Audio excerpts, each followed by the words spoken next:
CN వార్తలకి స్వాగతం. ముందుగా ముఖ్యాంశాలు. బైరెడ్డిపల్లి మండలం దేవదొడ్డి సర్పంచ్ భర్త అమీర్ జాన్ పై వైకాపా నాయకులు చేసిన దౌర్జన్యాన్ని నిరసిస్తూ పలమనేరు పట్టణంలోని తెలుగుదేశం పార్టీ కార్యాలయంలో తెలుగుదేశం పార్టీ మైనారిటీ నాయకులు మీడియా సమావేశం నిర్వహించి ఖండించారు. కుప్పం పర్యటన నిమిత్తం వస్తున్న సీఎం జగన్మోహన్ రెడ్డి పర్యటన ప్రాంతాలను చిత్తూరు జిల్లా ఎస్పీ మరియు కలెక్టర్ పర్యవేక్షించారు. ఈ నెల 6న గంగాధర నెల్లూరు మండలంలో టీడీపీ జాతీయ పార్టీ అధ్యక్షులు నారా చంద్రబాబు నాయుడు ఆధ్వర్యంలో జరగనున్న రా కథలరా కార్యక్రమానికి సంబంధించి సభాస్థలిని మాజీ మంత్రి ఎన్ అమర్నాథ్ రెడ్డి పరిశీలించారు. ఇక వార్తల్లోని వివరాలు.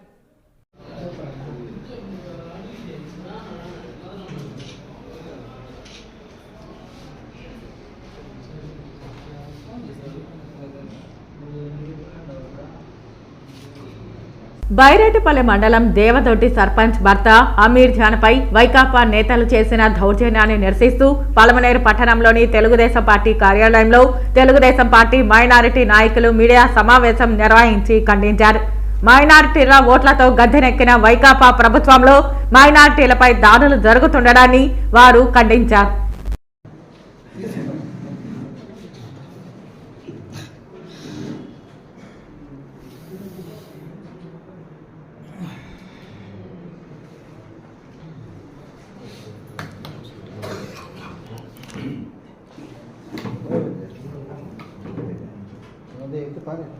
నమస్కారం. అదేవిధంగా మా ముస్లిం సోదరులందరికీ అస్సలాము అలైకుం వరహమతుల్లాహి వబరకాతుహు. ఈరోజు మా మీడియా మిత్రులందరికీ నేను ప్రత్యేకంగా తెలియజేయడానికి ఈరోజు ఈ యొక్క ప్రెస్ కార్యక్రమాన్ని చేపట్టడం జరిగింది. ఇప్పటికే మా జిల్లా ప్రెసిడెంట్ ఖాజా పీర్ గారు కూడా మాట్లాడినారు. నిన్న బైరెడ్డిపల్లి మండలం దేవదొడ్డి సర్పంచ్ అమీర్ జాన్ గారికి జరిగినటువంటి సంఘటనను ఈరోజు మీ ముందర నేను మాట్లాడాల్సిందిగా కోరుకుంటున్నా. ఒక ప్రజాప్రతినిధిగా, ఒక మైనార్టీ సహోదరుడు మా అమీర్ జాన్ బాషా గారు ఒక సర్పంచ్గా ఈరోజు ఒక సర్పంచ్ అయినటువంటి అమీర్ జాన్ గారికే ఈరోజు అన్యాయం జరుగుతుందంటే మా మైనార్టీ సహోదరులకు ఏ విధంగా జరుగుతుందనేది మీకు అందరికీ నేను ఈ సభాముఖంగా తెలియజేస్తున్నాను.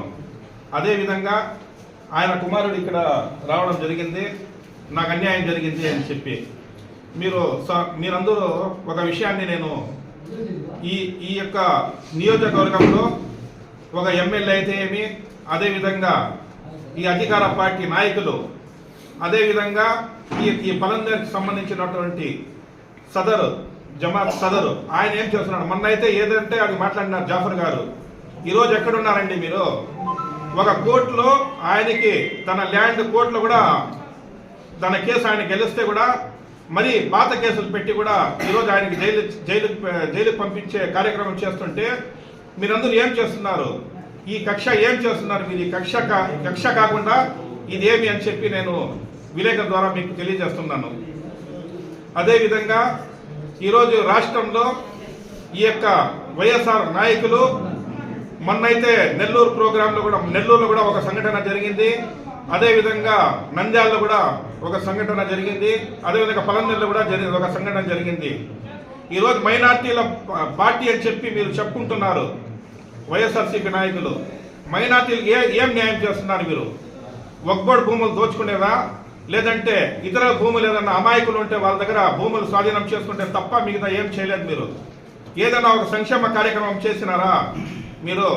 మైనార్టీకి సంబంధించినటువంటి ఆయన ఏదో దుల్హన్ పథకం కింద 50,000 ఇస్తే మీరు ₹1,00,000 ఇస్తున్నారు, అది కూడా చేయలేదు. ఈరోజు అడిగే నాయకుడు ఎవరు లేరు ఇక్కడ. అదేవిధంగా ఎలక్షన్ టైంలో మాత్రము ఇది వచ్చి వైఎస్ఆర్సీపీకి సంబంధించినటువంటి పార్టీ, మైనార్టీలకు సంబంధించిన పార్టీ అని చెప్తారు మీరు. ఈరోజు మైనార్టీలు ఏ విధంగా న్యాయం చేస్తున్నారు మీరు? ఇదేనా మీ న్యాయము? ఒక అమాయకుడు అతను ఒక చిన్న విలేజ్ నుంచి సర్పంచ్ అయినాడు, ఒక ప్రజాప్రతినిధి, అతనికే న్యాయం చేయకుండా అతను ఏం న్యాయం చేయగలుగుతాడు? ఈరోజు ఆయనకే సెక్యూరిటీ లేదు. ఈరోజు అధికారులపైన కూడా మొన్నే చూసినాడు మీరు. ఒకవైపు కలెక్టర్లకు ఏమి, అదేవిధంగా ఎస్ఐ గారికి తరిమి కొట్టే కార్యక్రమాలు కూడా చేస్తున్నారు ఈరోజు వైఎస్ఆర్సీపీ నాయకులు. మీరు చేస్తున్నది రౌడీజమా, లేకుంటే రాజ్యాంగంలో ఎటువంటి ఏం చేస్తున్నారు మీరు? రాజ్యాంగాల్లో ఎక్కడైనా రాజ్యాంగంలో ఉందా? ఒక కోర్టులో జరిగినటువంటి సంఘటన తెలిసి కూడా మీరు మరి అతనికి పైన కేసు పెట్టి మరి అప్పటికప్పుడే సిఐ గారు ఆ సెక్షన్ మార్చి వేరే సెక్షన్ బెయిల్బుల్ ఉన్నటువంటి సెక్షన్ని మార్చి నాన్ బెయిల్బుల్ సెక్షన్ని మార్చినటువంటి సంఘటన చేయలేదా మీరు అధికారుల దగ్గర ఇంకా ఏం చేయాలని చెప్పి ఉన్నారు? ఇప్పటికే అధికారులు కూడా తెలుసుకుంటున్నారు. అయినా సరే పాపం వాళ్ళ లేని పరిస్థితులు వాళ్ళు ఏదేదో చేస్తున్నారు. ఈరోజు మిమ్మల్ని నేను ఖండిస్తున్నా, ఇటువంటి సంఘటనలపైన నేను ఖండిస్తున్నా ఒక మైనార్టీ నాయకుడు అని. దయచేసి మైనార్టీలకి ఏమన్నా న్యాయం చేసే కార్యక్రమాలు చేయండి, కానీ ఇలాంటి సంఘటనలు చేయొద్దని చెప్పి నేను ఈ విలేకరుల ద్వారా మీకు తెలియజేస్తున్నాను. జై హింద్, జై తెలుగుదేశం. నమస్కారం, అస్సలాము అలైకుం. ఈరోజు తెలుగుదేశం పార్టీ కార్యాలయంలో పలమనేరు నియోజకవర్గం బారెడపల్లి మండలం దేవతోటి సర్పంచ్ అమీర్ జాన్ గారిని ఈ ప్రభుత్వం ఆక్రమంగా దౌర్జన్యంగా అరెస్టు చేయబడినది నిన్నటి రోజు. దానికోసం నిరసనగా మా మైనార్టీ నాయకులు ఒక ప్రకటన విడుదల చేస్తున్నాం. ఈ ప్రభుత్వానికి సిగ్గుందా అని అడుగుతున్నాం. మన ముఖ్యమంత్రి ఏమో నా ఎస్సీలు, నా బీసీలు, నా మైనార్టీలు అంటున్నారు. ఈ నియోజకవర్గంలో ఏకైక సర్పంచ్ దేవతోటి సర్పంచ్. ఆ మైనార్టీనే మీరు ఇంత కిరాతకంగా మీరు అరెస్ట్ చేయడం ఏ మాత్రం తగదు. అతనికి ఒక జాగా గ్రామనత్తం 60-70 ఏళ్లకు ముందు ప్రభుత్వం పొల్యూషన్ సర్టిఫికేట్ ఇస్తే అతను అక్కడ ఇల్లు కట్టుకుంటే ఇప్పుడున్న ఆ దేవతోటి ఎంపీడీసీ దౌర్జన్యంగా వెళ్ళి అతని ఇంటికి అడ్డంగా గోడ కట్టినారు. అతను అక్కడ అడ్డుకోవడానికి పోలా, అడిగేదానికి పోయినాడు. ప్రజలారా, ఇది మీరు బాగా ఆలోచించండి. ఆ గోడ కట్టినప్పుడు ఈ దేవతోటి సర్పంచ్ అడ్డుకోవడానికి వెళ్ళలేదు, అడిగేదానికి వెళ్ళినాడు. నా ఇంటికి దారి ఏది? చిత్తూరు కోర్టులో అయింది తీర్పు, పలందర్ కోర్టులో అయింది తీర్పు అమీర్ జాన్కి అనుకూలంగా. చూడండి, మీకు ఇదే పేపర్లు. మేమేమి ఇక్కడ మీకు అబద్ధంగా చెప్పలా, మీకు అన్యాయంగా చెప్పలా.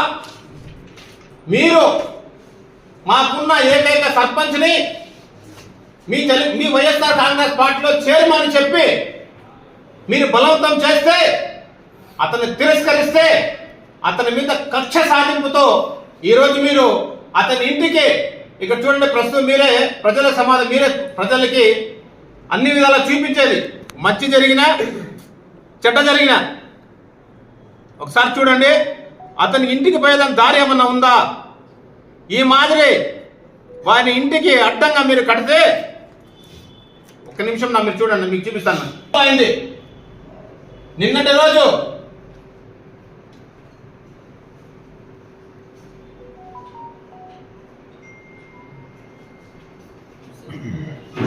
ప్రభుత్వమే 10 అడుగుల జాగా ఆయన ఇంటికి పోయే రహదారి వదలమని చెప్పి కోర్టు ఆదేశాలు ఇస్తే, ఈ ప్రభుత్వం పోలీసులను అడ్డం పెట్టుకొని ఇంటికి గోడ అడ్డంగా కడితే, ఎప్పుడో ఉన్న కేసు, ఎప్పుడో ఏదో జరిగితే 324 సెక్షన్ కింద కేసు ఉంటే దాన్ని నిన్నటి రోజున 326 మార్చి అతను రిమాండ్ పంపించినారు. రిమాండ్ పంపించినంత మాత్రాన ఇక్కడ ఒరిగిందేమిలా. చట్టాలు ఉన్నాయి, న్యాయాలు ఉన్నాయి, ప్రభుత్వాలు ఉన్నాయి. ఖచ్చితంగా అతను మళ్ళీ బయట వస్తాడు. ప్రజలు మీకు ఏ విధంగా బుద్ధి చెప్పాలని ప్రజలు నిర్ణయిస్తారు. కానీ ఇంత అన్యాయంగా అతను అరెస్ట్ చేయడం ఏ మాత్రం తగదని ఈ ప్రభుత్వానికి హెచ్చరిస్తూ, ముస్లింలారా మీరు ఒకసారి ఆలోచించండి. ఈ ప్రభుత్వం ముస్లింలకి ఎక్కడైనా న్యాయం చేసిందా? మీరు ఒకసారి అడగాల ఈ ప్రభుత్వానికి. మన అంజద్ పషా సార్ ఉన్నారు, ఉప ముఖ్యమంత్రి. మీ పక్కలో నంద్యాలలోనే అబ్దుల్ సలాంని ఆ ఫ్యామిలీని చంపేస్తే అడిగే దిక్కులే. పలంనేరులో ఒక జరిగింది, అడిగేదానికి దిక్కులే. ప్రభుత్వం ఏమో మైనార్టీలు అంటారు, ఈ నాయకులేమో మైనార్టీలు గొంతుకు వస్తారు. ఈ అవకాశం ఇచ్చే పెద్ద అందరికీ నమస్కారం. ధన్యవాదాలు.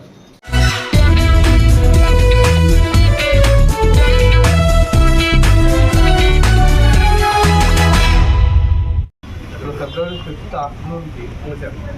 ఈ లొకేషన్లో ఒక 2 feet వాటర్ వస్తుంది. వీకోట జడ్పీ బంగ్లాలో 5వ తారీఖున ప్రారంభించనున్న హంద్రీ నివాస్ జలాల మ్యాప్ను జిల్లా కలెక్టర్ ఎస్పీ పరిశీలించారు. అనంతరం రామకుప్పం వెళ్లారు. వీకోట రామకుప్పం సరిహద్దుల్లో ఉన్న హంద్రీ నివాని జిల్లా అధికారులు, ప్రజా ప్రతినిధులు పరిశీలిస్తున్నారు.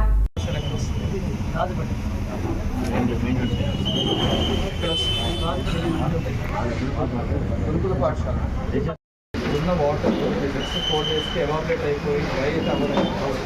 దీని మీద ఉన్న లెవెల్ పెరగడానికి టైం పడుతుంది అంతేనా?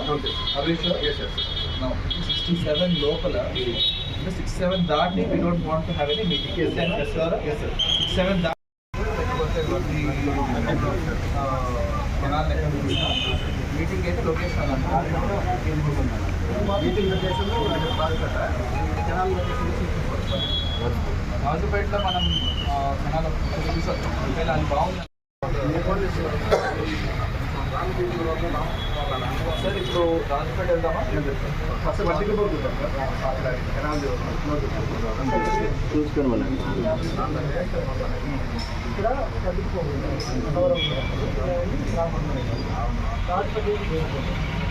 ఈ బాగా ఫస్ట్ స్టార్టింగ్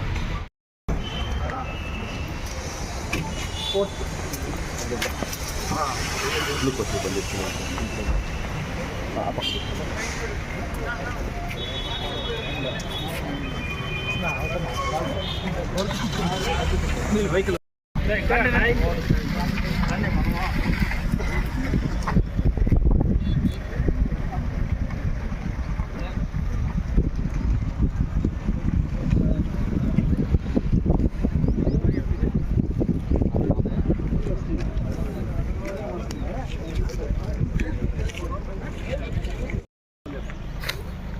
పంప్ చేసి వస్తాయి కదా.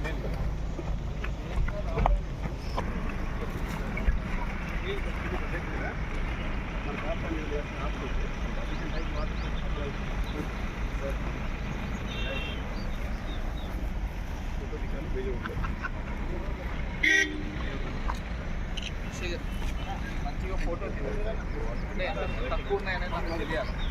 అర్థమైందా?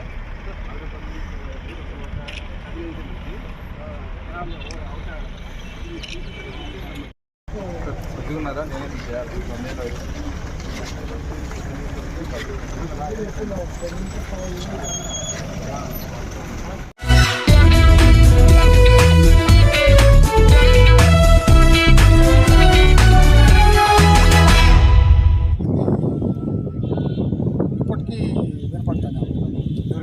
ఈ నెల 6న గంగాధర నెల్లూరు మండలంలో టీడీపీ జాతీయ పార్టీ అధ్యక్షులు నారా చంద్రబాబు నాయుడు ఆధ్వర్యంలో జరగనున్న రా కదలిరా కార్యక్రమానికి సంబంధించి సభా స్థలాన్ని మాజీ మంత్రి అమర్నాథ్ రెడ్డి పరిశీలించారు. రేవంత్ రెడ్డి గారు కూడా 2009లో మేము ఇద్దరం గెలిచాం. ఆ రోజు ఇద్దరి పైన కూడా ఫోకస్ పెట్టారు ఆ ఎన్నికల్లో. బట్ ఆయనకు కూడా ఈ విషయం తెలుసు. అందుకని వైసీపీలో చేరారా? అప్పుడు చనిపోయాడు ఆయన కాంగ్రెస్ పార్టీ. తర్వాత చనిపోయిన తర్వాత అప్పుడు తండ్రి పెట్టిన భయంతోనే కొడుకు పెట్టిన పార్టీలో చేరారా? చీచీ నేనెందుకు భయపడతాను వాళ్ళకి పోయి? వాళ్ళకి భయపడే మనిషిని కాదు, భయపడాల్సిన అవసరము నాకు లేదు. కొన్ని కారణాల వల్ల ఆ రోజు పార్టీలో నాకు కొంత గ్యాప్ వచ్చింది, దానివల్ల నేను బయటకు వెళ్ళాల్సి వచ్చింది. పోయిన తర్వాత నాకు కరెక్ట్ కాదనిపించి మళ్ళీ నేను ఎన్నికలు రావాల్సి వచ్చింది. 2014లో వైసీపీ వల్ల జగన్మోహన్ రెడ్డి వల్ల అమర్నాథ్ రెడ్డి పలమనేరు నుంచి గెలిచారా? ఓన్గా అమర్నాథ్ రెడ్డి ఆయన బ్యాక్గ్రౌండ్ ఆయన లెగసీ వాళ్ళు గెలిచారు? అంటే ఎప్పుడు కూడా బ్యాక్గ్రౌండ్ పార్టీలపైనే డిపెండ్ అవుతుందంటే ఒక ఎలక్షన్లో డిపెండ్ అవుతుంది. ఇప్పుడు 2004, 2009, 2014 3 ఎన్నికల్లో కంటిన్యూగా అపోజిషన్లోనే గెలిచాను. నేను గాలిలో గెలవలేదు. 2004లో గాలిలో గెలవాలా, 2009లో గాలిలో గెలవాలా, 2014లో నేను పోటీ చేసినప్పుడు గాలి కాదు, ఆ రోజు టీడీపీ గాలి ఉంది. ఆ రోజు కూడా నేను గెలిచాను. 2019లో ఓడిపోవడానికి మాత్రం ఖచ్చితంగా ఆ రోజు నేను తీసుకున్నటువంటి నిర్ణయాలు వేరే పార్టీలకు వెళ్ళడం, మళ్ళీ ఎన్నిక రావడం, వస్తానే మంత్రి కావడం, మంత్రి అయిన తర్వాత నేను డెవలప్మెంట్ పైన కాన్సన్ట్రేట్ చేయడం, ఈ క్యాడర్తో పూర్తిగా కూడా అటాచ్మెంట్ తగ్గిపోవడం, క్యాడర్లో నమ్మకం కలిగించడం, నాకు సమయంలో ఎన్ని కారణాలతో ఓటం చూడాల్సి వచ్చింది. మంత్రి మీరు ఆల్రెడీ అప్పుడు పరిశ్రమల శాఖ పెట్టుబడులు తీసుకురావాలి, మీ మీద విపరీతమైన ప్రెషర్ ఉంటుంది. మీరు అందులో కాన్స్టిట్యూన్సీ పరిమితం అవుతారంటే అవుతారు కదా, రాష్ట్ర మంత్రి మీరు. రాష్ట్రం మొత్తం పర్యటించారు, విదేశాలు కూడా పర్యటించారు కదా. అవును, ఈ హయాంలో కియా కూడా అప్పుడు నేనున్నప్పుడు వచ్చింది కదా. కియా మీరు తీసుకొచ్చింది. ఓ మీరు మంత్రిగా ఉండగా అవును, కియా వచ్చింది. ఈరోజు కూడా నా పేర్లు కూడా ఉన్నాయి కదా, చంద్రబాబు నాయుడు గారికి సీఎంగా నాది 2 ఫస్ట్ గడ్డర్ పైన ఉన్నాయి. ఫస్ట్ గడ్డర్ గర్వంగా చెప్పుకునే ఎలిమెంట్ కదా కియా అనేది. మంత్రిగా 5 సార్లు వెళ్ళాము. భారీ పరిశ్రమల శాఖ మంత్రిగా మీరు ఆ రోజు కియా తీసుకొచ్చారు. అక్కడ ఉన్న ఆ స్టోన్ మీద ఇప్పుడు మంత్రి పరిశ్రమల శాఖ మంత్రి అమర్నాథ్ రెడ్డి అని మీ పేరు చూసుకున్న పేరు చూస్తూ ఉంటారు. అక్కడ ఈ రోజు కొన్ని వందల మంది కూడా వేయాల నేరుగా గడ్డర్ ఏదైతే ఉందో దానిపైన ప్రింట్ చేసేసి ఎక్కించారు. చంద్రబాబు నాయుడు గారి పైన పేరు ప్రింట్ చేశారు. ఫస్ట్ గడ్డర్ పైన, సెకండ్ గడ్డర్ పైన నా పేరు. అక్కడ కొన్ని వందల మంది బతుకుతున్నారు. ఆయన మాటలనే అర్థం చేసుకుంటే కోడిగుడ్డులు ఏందేందో చెప్తాడు కదా. అసలు ఆయన మాటలకు ఆ ఇచ్చినటువంటి దానికి ఎక్కడ పొంతన కూడా ఉండదు. పరిశ్రమల్లో ఎవరైతే పెట్టుబడిదారులు ఉన్నారో వాళ్ళకి కాన్ఫిడెన్స్ క్రియేట్ చేయడంలో పూర్తిగా కూడా ప్రభుత్వం విఫలమైంది. చేసినటువంటి వాళ్ళు కూడా పూర్తిగా కూడా విఫలమైనారని క్లియర్ కట్గా అర్థమవుతుంది. 2019లో ఓడిపోయి ప్రతిపక్షంలోకి వచ్చిన తర్వాత, అంటే మీ ప్రభుత్వం మీ పార్టీ ప్రతిపక్షంలోకి వచ్చిన తర్వాత పర్టికులర్గా మీ మీద ఎన్ని కేసులు నమోదయ్యాయి, ఎన్నిసార్లు దాదాపు నాకు 35 కేసులు ఉన్నాయి. 35 నాన్ బెయిలబుల్ కేసులు ఉన్నాయి. ఆర్మ్స్ యాక్ట్ కూడా పెట్టారు. ఆర్మ్స్ యాక్ట్లు ఉన్నాయి, రకరకాలైన కేసులు ఉన్నాయి. పాత కేసులు 2006-07 అప్పుడు కేసు రాయదుర్గంలో ఓబులాపురం మైన్స్కి సంబంధించి ఆ పోలీస్ స్టేషన్లో మేము ఆ రోజు ధర్నా చేసి 3 రోజులు పనుకుంటే ఆ కేసు కూడా ఉందా లేదా కూడా తెలియదు. ఆ కేసును కూడా బయట తీసి ఈరోజు మా పైన మళ్ళీ బెయిల్ తీసుకొని అరెస్ట్ చేసే ప్రయత్నం చేస్తే మళ్ళీ అక్కడ కూడా పోయి బెయిల్ తీసుకునేటువంటి పరిస్థితి వచ్చింది. అంటే అన్ని రకాలుగా కూడా పాతవి ఏమున్నాయి మా వ్యాపారాలన్నీ కూడా వదిలేసాం. ఈరోజు నాకు ఈ ఆంధ్ర రాష్ట్రంలో ఏ వ్యాపారం లేదు, మొత్తం కూడా అమ్మేస్తాం ఎక్సెప్ట్ అగ్రికల్చర్ ల్యాండ్స్. ఏదో పెద్దలు మా తాతలు సంపాదించిన ఆస్తులు తప్పించి మొత్తం మాకు ఉన్నటువంటి వ్యాపారాలు, నాకు కన్స్ట్రక్షన్ కంపెనీస్ ఉండేవి, అన్నీ కూడా టోటల్గా అమ్మేసాం. పూర్తిగా కూడా క్లోజ్ చేసేసాం. మళ్ళీ వైసీపీలోకి వెనక్కి రమ్మని, అంటే ఇన్ని దెబ్బలు తగిలాయి కాబట్టి ఆటోమేటిక్గా మీకు కొంత ఇబ్బంది కలుగుతుంది. మళ్ళీ పార్టీ మారమని వైసీపీలోకి రమ్మని ఏమైనా ఆహ్వానాలు కానీ అట్లాంటివి వచ్చినాయి? లేదు, నా దగ్గర అసలు అటువంటి పరిస్థితి ఎవరు నన్ను అడిగింది లేదు. మనకు అటువంటి ఆలోచన రాదు. పలమనేరు అనగానే మీ కుటుంబం, మీ పేరే గుర్తొస్తుంది సహజంగా. కానీ మీరు గత ఎన్నికల్లో అంతకుముందు ఎప్పుడు ఎన్నికల్లో పోటీ చేయని గౌడ మీద ఓడిపోవాల్సి వచ్చింది. ఆ ఎమ్మెల్యే పనితీరు ఎలా ఉందనుకున్నది? ఆ ఎమ్మెల్యే పనితీరు ఎవరిని అడిగినా చెప్తారు. నియోజకవర్గంలో ఏ ఓటర్ని అడిగినా ఎమ్మెల్యే ఏ రకంగా ఉన్నాడు, ఏ రకంగా మాట్లాడతాడు, అసలు ఏ రకంగా ఆయన బిహేవియర్ ఉంది, అతని వ్యవహార శైలి కానీ అతను చేసే పనులు కానీ క్లియర్ కట్గా ఏ రకంగా ఉంది అనేది ఏ ఓటర్ని అడిగినా కూడా ఈరోజు చెప్తారు. దానివల్లనే ఈరోజు ఎక్కువ మంది నన్ను తలుచుకునేటువంటి పరిస్థితి వచ్చింది. ఆ గ్యాప్ కూడా భగవంతుడు నాకు ఇచ్చింది మేలేమో అనుకుంటున్నాను. ఎందుకంటే కంటిన్యూగా గెలుస్తూ వచ్చినప్పుడు మనకు కూడా తెలియదు. కొంత గ్యాప్ వచ్చిన తర్వాత మనుషుల విలువ ఉండేటప్పుడు ఇప్పుడు మనుషుల విలువ తెలియదు, కానీ మనుషులు లేనప్పుడు ఆ విలువ తెలుస్తుంది. కాబట్టి అది కూడా నాకు మంచిగా జరిగిందేమో అనిపిస్తాను. ఈసారి నేను ఎమ్మెల్యేగా గెలిచున్నా ఆ నియోజకవర్గానికి నేను చేసింది కూడా ఏమీ ఉండలేదు. కాకపోతే ఆ విలువన్నా కనీసం తెలిసే పరిస్థితి కలిగింది. పొగనూరు గొడవల కేసులో